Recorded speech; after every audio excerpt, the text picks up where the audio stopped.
All right. What's your name? My name is Manuel Ernesto Gutierrez. And what organization are you with? I'm with the Miami-Dade Democratic Party Executive Committee and also with the Miami-Dade Democratic Caucus. Fantastic. So what does it mean to you to be a progressive?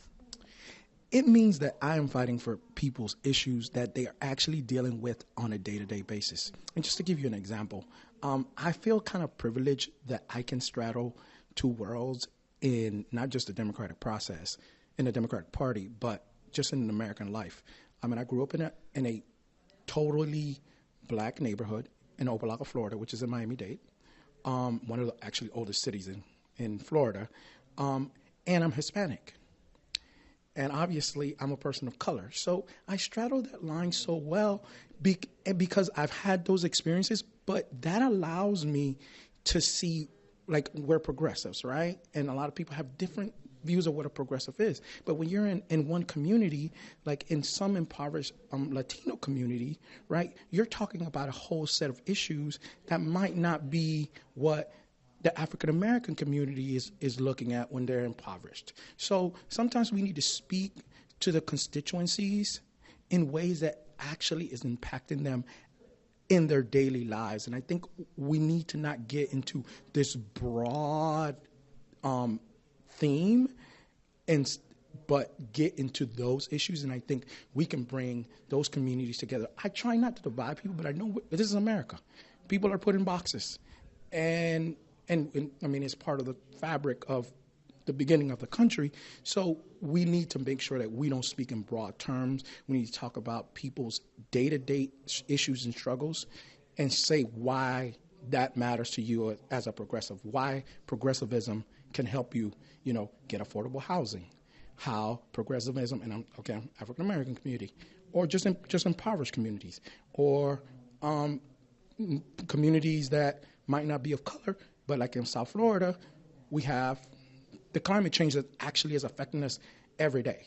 I actually live in an area where our canal has to be brought down on a constant basis because it gets so high that my neighborhood, if the county doesn't do something on a constant basis, this is on a sunny, dry day, where if the canal rises up because we live on Lime Rock.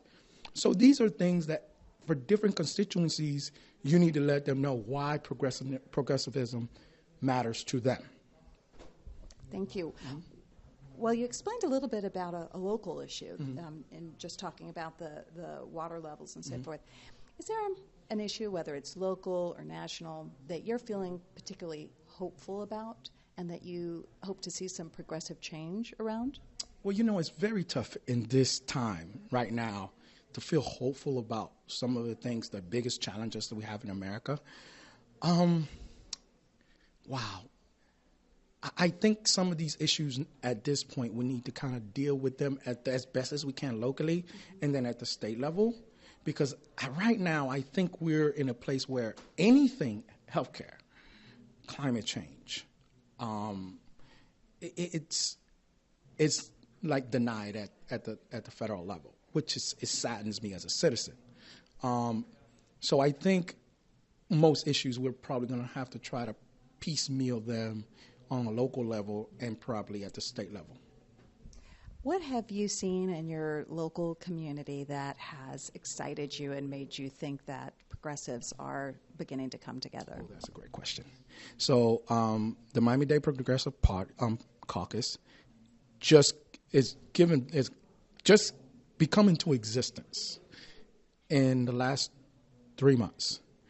And I've seen a fervor and what I like is not people that I know.